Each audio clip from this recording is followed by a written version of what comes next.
As you see, wateja wanachezea maji tu hapo. Naona bana. Ndio Kigamboni Kimbiji. As you see, that's Beacon. Naona bana.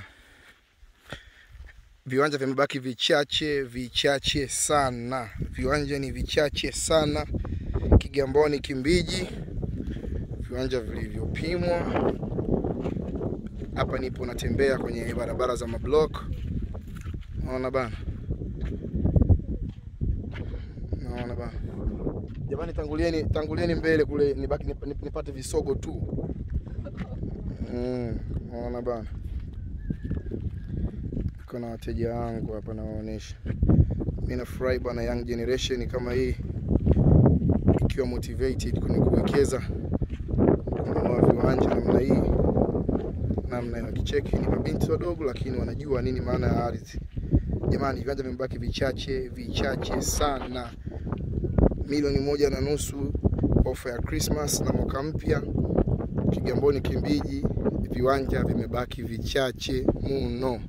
Ufunge mwaka kwa kumiliki kiwanja, sio ufunge mwaka kwa kumiliki sijui iPhone, sijui kumiliki sijui Infinix. Hapana.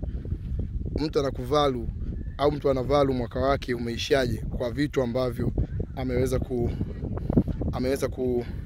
kununua, ambavyo vinaongezeka thamani, vinakuwa thamani, ambacho namba moja ndio hivi viwanja. Viwanja vimebaki vichache, kila kiwanja kina ukubwa wa square meter 400. Viwanja vimepimwa hizi nilivyowaonesheni beacons zake. Niko na dada zangu hapa wamechukua viwanja vyao vitatu kama wenyewe walivyo watatu. Maji hapo kama mlivyoona pale, wateja wangu walikuwa wanachezea. Umeme upo, kwa hiyo mpewe nini yani? Sina la zaidi bwana. Wewe ni check tu WhatsApp 0718 936416. Nitakutumia ramani uweze kuona viwanja vilivyopo available na wewe uje uweze kuonesha. Unaona bana?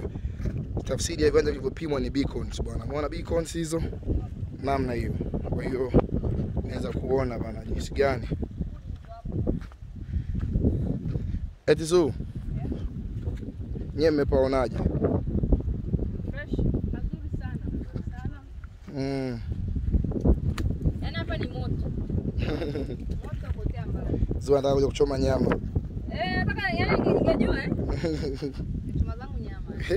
Hapa. Jioni afu niko na yangu pale jioni. Drive fresh. Unakunyoga ngumu? Banti kabisa. Jamani, asanteni.